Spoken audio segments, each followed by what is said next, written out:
السلام علیکم. آپ دیکھ رہے ہیں میرے یوٹیوب چینل اسد عباس پاکستان کی لو سٹی فیصل آباد سے.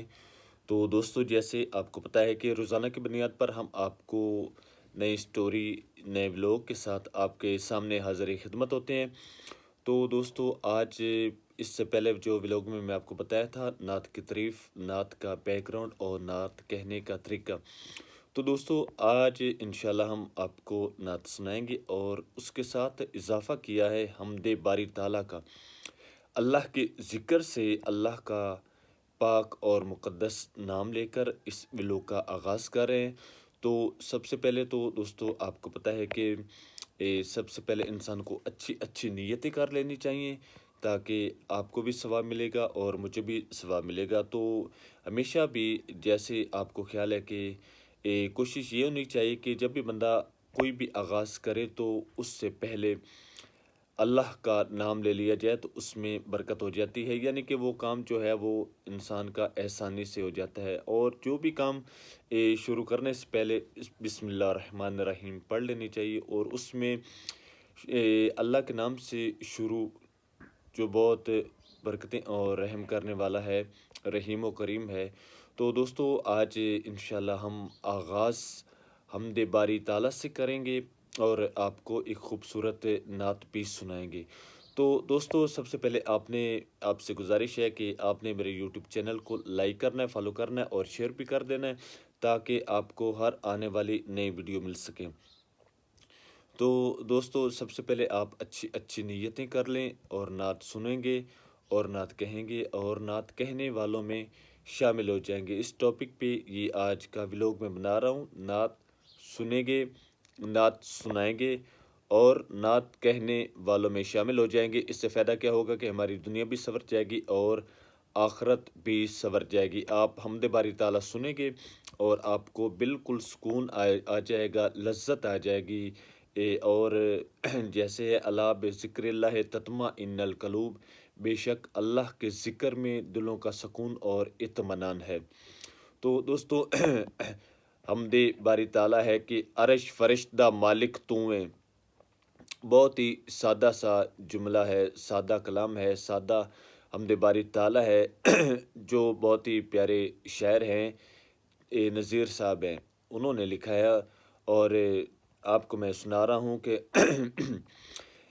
عرش فرشتہ مالک تو ہیں, ہر ایک شے دا خالق تو ہیں, رکھا کل مخلوقاں دائیں, پالن ہار تے رازق تو ہیں, تیری ذات نو سب وڈیائیاں, تیری ذات نو سب وڈیائیاں, ہر سجدے دے لائق تو ہیں. تیری ذات نو سب وڈیائیاں, ہر سجدے دے لائق تو ہیں. ازل ابد تے قبضہ تیرا, ازل ابد تے قبضہ تیرا. بہت سارے اس میں اچھی گفتگو ہے. یوں ہی سمجھ لیں کہ ایک جو جملہ ہے وہ ایک مکمل خطاب ہے.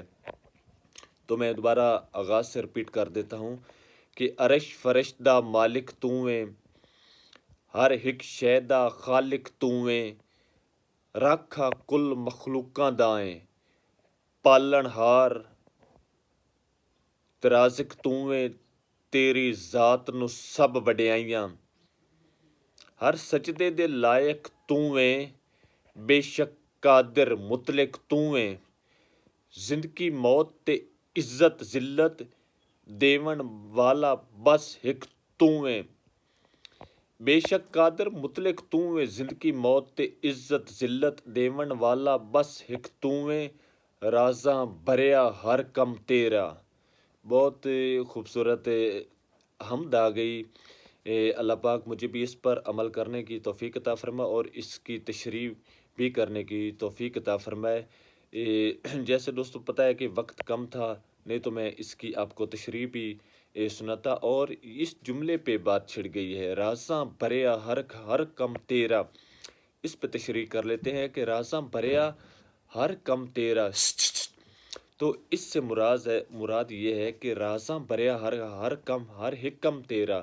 رازاں بھریا ہر کم تیرا، تو رازہ بریا ہر کم تیرا سے مراد ہے کہ یہ رازہ والا راز جو ہے، اردو میں کہتے ہیں کہ کس کا راز رکھنا، تو اس سے مراد یہ ہے کہ جو راز ہیں وہ رازاں بریا ہر کم تیرا، کہ ہر کم میں تو نے راز رکھے ہیں۔ انسان کچھ تو سوچتا ہے، کچھ کام کرتا ہے، اور تو جو مالک ہے، تو خالق ہے، اور تو کچھ کام کر دیتا ہے، اور اس میں بھلا کیا ہے، وہ بھی انسان کا ہی ہوتا ہے۔ مقصد کہ میں سوچوں گا کہ میں چوری کروں گا، ایک جگہ پہ جاتا ہوں، یہ فلاں جا کے یہ کام کروں گا، فلاں یہ کروں گا، تو اس سے یہ تو ایک میرا راز ہوتا ہے کہ میں نے ایک راز اندر چھپا لیا کہ وہاں پہ جا کے یہ کروں گا۔ لیکن جو مالک کے راز ہوتے ہیں اس بندے کے، ہو سکتا ہے وہاں پہ جا کے مجھے میرے دل میں رحم آ جائے اور میں توبہ طیب ہو جاؤں اور رب کی بارگاہ میں سجدے میں پڑ جاؤں۔ تو اس لیے شاعر نے کہا کہ رازاں بریا ہر کم تیرا، ہر حکمت وچ صادق تو ہے، ہر حکمت وچ صادق تو ہے، کہ جو تیری حکمت ہے وہی سچی ثابت ہوتی ہے، اور اس پر انسان اگر سوچے تو انسان خود بھی خوش ہو جاتا ہے۔ رازاں بریا ہر کم تیرا، ہر حکمت وچ صادق تو ہے، یعنی کہ جو بھی میرے مالک کی حکمت ہوتی ہے اس میں ہی میرا مالک کریم صادق ہوتا ہے۔ اور اینڈ پہ جو شاعر ہے وہ لکھتا ہے کہ یہ جو مقطع ہوتا ہے، آپ کو پتہ ہے کلام کے اینڈ پہ مقطع ہوتا ہے، اور مقطع میں شاعر جو ہے وہ اپنا ذکر بہت خوبصورت انداز میں کرتا ہے۔ تو شاعر کہتا ہے کہ طالب ڈھیر نظیر اسدا، طالب ڈھیر نظیر اسدا، یعنی کہ طالب مانگنے والے کو کہتے ہیں، ڈھیر بہت زیادہ، نظیر یہ شاعر ہے اسدا، یعنی کہ طالب ڈھیر نظیر اسدا، طالب بہت اس سے مانگنے والا ہے، یعنی کہ نظیر جو ہے اس کا طالب ہے، اس سے مانگنے والا ہے، جس محبوب دا عاشق تو ہے، یعنی کہ اے محبوب دا عاشق تو ہے، محبوب دا عاشق تو، یہ پنجابی میں کلام ہے، اور محبوب دا عاشق تو ہے، اس سے مراد ہے کہ میں اس مالک سے مانگتا ہوں، اس مالک سے اس محبوب کا صدقہ مانگتا ہوں جس کا خود مالک بھی عاشق ہے۔ واہ کیا بات ہے، ماشاءاللہ، یہ کلام آپ نے سماعت فرما لیا تو اس میں یقین مانے کہ ایمان تازہ ہو گیا۔ جس طالب ڈھیر نظیر اسدا، جس محبوب دا عاشق تو ہے، یعنی کہ میں اس کا بہت شکر گزار ہوں، یعنی کہ اس پہ مقطع پہ اینڈ پہ شاعر نے آ کے ذکر کیا ہے کہ طالب ڈھیر نظیر اسدا، طالب ڈھیر نظیر اسدا، جس محبوب دا عاشق تو ہے، کہ اے مالک میں تیرے محبوب کا بہت شکر گزار ہوں، اس سے بہت مانگتا ہوں، اس سے مانگتا ہوں کہ جس کا عاشق تو ہے، کسی دنیا دار سے نہیں مانگتا، کسی وزیر مشیر سے نہیں مانگتا، بلکہ میں تو اس سے مانگتا ہوں کہ جس کا عاشق بھی تو خود ہے۔